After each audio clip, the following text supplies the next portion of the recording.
দ্বাদশ শ্রেণীর তৃতীয় সেমিস্টারে শব্দার্থ তত্ত্ব একটি অত্যন্ত গুরুত্বপূর্ণ টপিক।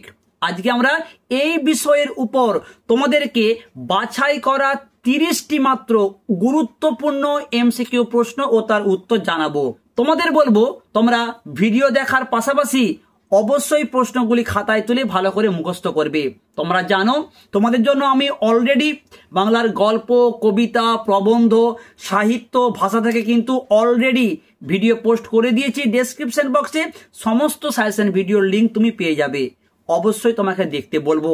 আর যারা দেখে নিয়েছো তোমরা অবশ্যই ভালো করে প্র্যাকটিস করো। তুমি যদি টেক্সট বইটাকে ভালো করে রিডিং পড়ে রাখো আর ওই প্রশ্নগুলো তুমি যদি তৈরি করতে পারো, তুমি 100% 40টা পয়েন্টের সঠিক উত্তর নির্বাচন করে আসতে পারবে। তাই তোমাদেরকে বলবো টেক্সট বইটা তো অবশ্যই তোমাকে খুঁটিয়ে খুঁটিয়ে পড়তে হবে এবং পাশাপাশি ওই প্রশ্নগুলি তুমি ভালো করে প্র্যাকটিস করে নাও। চলে আসবো সরাসরি প্রশ্নতে।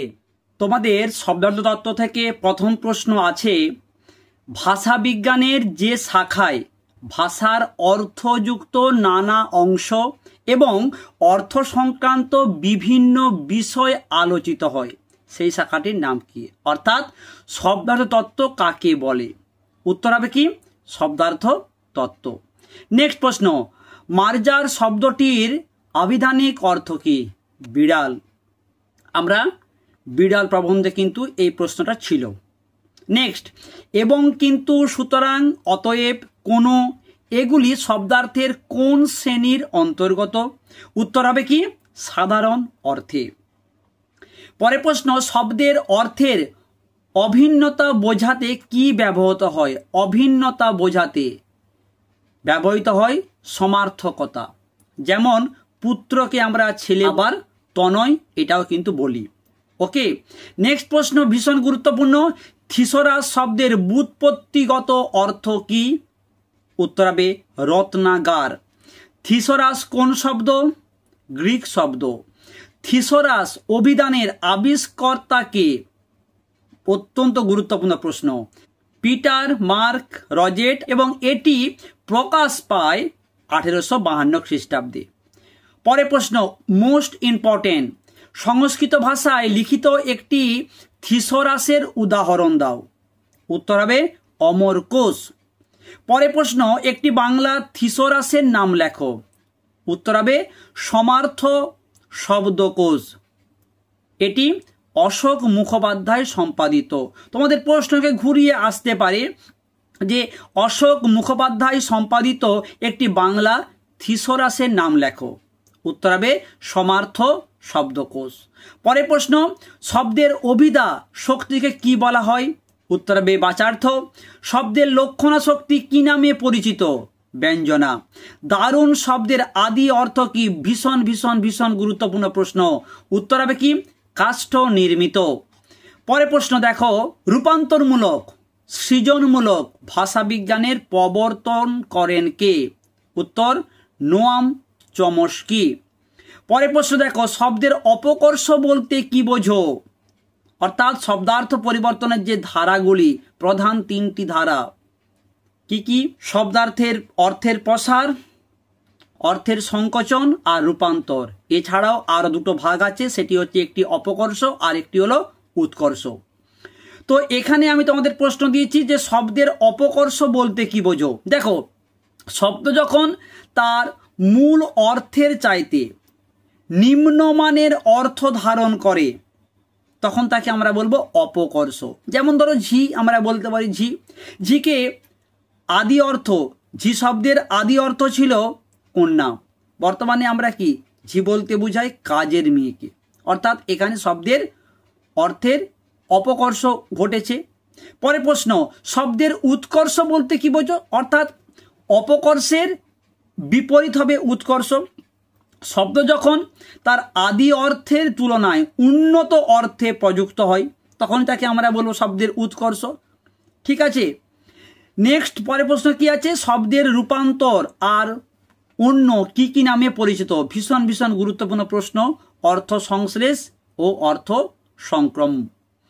নেক্সট প্রশ্ন, শর্ত সাপেক্ষ তত্ত্বটির প্রবক্তা কে? Donald Davidson. এই মুহূর্তে যে আমার ভাই বা বোন ভিডিও দেখতো তাকে বলবো ভিডিওতে একটা লাইক করে দাও, আর কেমন লাগছে ভিডিও অবশ্যই কমেন্ট করে জানাতে পারো।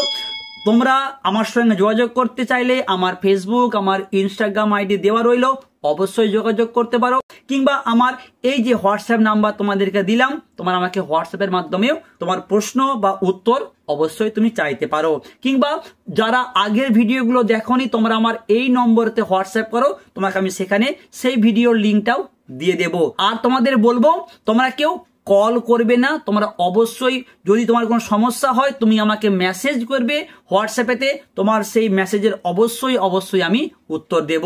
অযথা কল করে কোনো লাভ নেই, ফোন কিন্তু কেউ রিসিভ করবে না। ওকে, তোমাদের কোনো সমস্যা হলে তোমরা প্রশ্ন লিখে আমাকে মেসেজ করো, আমি অবশ্যই তার উত্তর দেওয়ার চেষ্টা করব। কিংবা তোমাকে আমি সেখানেই বলে দেবো যে তুমি আমার সঙ্গে কিভাবে যোগাযোগ করতে পারবে আমার পার্সোনাল নম্বরে। ঠিক আছে, ভিডিওতে কিন্তু অবশ্যই লাইক কমেন্টটা করে দিও। কেমন, দেখে নাও পরবর্তী প্রশ্নগুলো। পরের প্রশ্ন, আপাত দৃষ্টিতে শব্দের আদি অর্থের সাথে পরিবর্তিত অর্থের যখন কোনো যোগসূত্র পাওয়া যায় না তখন তাকে কি বলা হয়? তখন তাকে আমরা বলি শব্দার্থের রূপান্তর। যেমন আমি তোমাদের এখানে একটা উদাহরণ দিয়েছি, উপবাস, এর আদি অর্থ ছিল নিকটে বাস, আর বর্তমানে উপবাস বলতে আমরা কি বুঝি? অনাহারে থাকা। নেক্সট প্রশ্ন, মনুষ্য থেকে বাংলায় আগত মুনিশ শব্দের অর্থ সব শ্রেণীর মানুষ নয়, বর্তমানে শুধুই মজুর। এক্ষেত্রে শব্দার্থের কি পরিবর্তন দেখা যায়? উত্তর হবে শব্দার্থের সংকোচন। পরে প্রশ্ন, শব্দের অর্থ যখন কারণবাচক থেকে কার্যবাচক হয় সেক্ষেত্রে শব্দার্থের কি পরিবর্তন দেখা যায়? অত্যন্ত গুরুত্বপূর্ণ প্রশ্ন, শব্দার্থের সংকোচন। নেক্সট প্রশ্ন, সাধারণ শব্দার্থ বলতে কি বোঝো? না, সাধারণ শব্দার্থ বলতে শব্দের প্রকৃত অর্থ অর্থাৎ অভিধানগত অর্থকে বোঝায়। নেক্সট প্রশ্ন, জিলিপি কোন ধরনের শব্দ? এটি একটি হিন্দি শব্দ। কালের পরিবর্তনের সাথে কি বদলায়? শব্দার্থ। শব্দার্থের লক্ষণায় কোন অর্থ প্রকাশিত হয়? গৌণ অর্থ। শব্দার্থের অভিধায় কোন অর্থ প্রকাশিত হয়? মুখ্য অর্থ। পুত্র ইষ্টু ছেলে তনয়, এটি কিসের উদাহরণ? এর আগে আমরা প্রশ্নের উত্তরে বলেছি সমার্থক। শব্দ কোন উপাদানের সমষ্টি? উত্তর হবে অর্থ। শব্দার্থের প্রথম ও দ্বিতীয় ভাগ কি কি? অত্যন্ত গুরুত্বপূর্ণ, সাধারণ অর্থ ও নিদর্শন। নেক্সট প্রশ্ন, শব্দার্থ তত্ত্বের ইংরেজি পরিভাষাটি কি? এই শব্দটি প্রথম কে ব্যবহার করেন? উত্তর সিম্যান্টিক্স। এই শব্দটি প্রথম ব্যবহার করেন নোয়াম চমস্কি। নেক্সট প্রশ্নে যাব, তার আগে তোমাদের জানিয়ে দিই, তোমাদের জন্য আমি কিন্তু অলরেডি গল্প বলো, কবিতা বলো, প্রবন্ধ বলো, ভাষা সাহিত্য পাট করে একটা বিষয়ের উপর এই রকম এমসিকিউ আকারের প্রশ্ন উত্তরের ভিডিও চ্যানেলে পোস্ট করে দিয়েছি।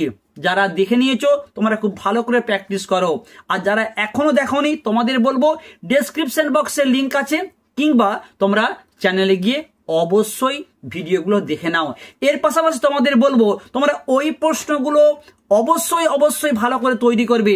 এর পাশাপাশি টেক্সট বইটাকে তুমি যদি দু একবার ভালো করে রিডিং পড়ে রাখো তাহলে তোমরা পরীক্ষাতে 40টা প্রশ্নেরই সঠিক উত্তর নির্বাচন করে আসতে পারবে।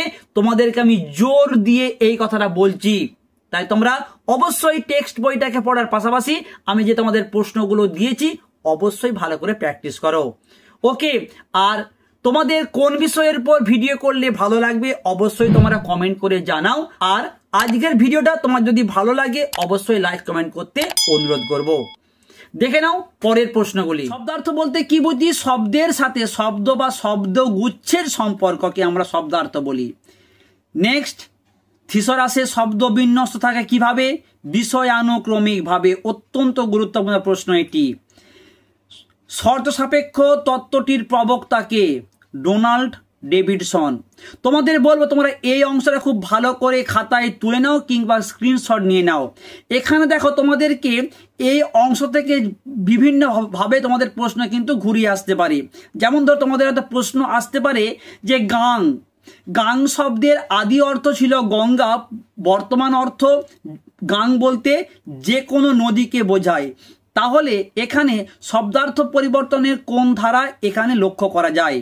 তোমাকে 4টে অপশন দেওয়া হবে, তোমাকে উত্তর বলতে হবে গাং, আগে ছিল গঙ্গা অর্থাৎ একটি নদী সংকোচন, বর্তমানে গাং মানে যে কোনো নদী, অর্থাৎ এখানে অর্থের প্রসার ঘটেছে। তোমাদের বলবো তোমরা এই অংশটা খুব ভালো করে তুলে নাও, ভীষণ ভীষণ গুরুত্বপূর্ণ প্রশ্ন। ওকে, ডেসক্রিপশন বক্সে সমস্ত ভিডিওর লিঙ্ক আছে, অবশ্যই দেখে নিও।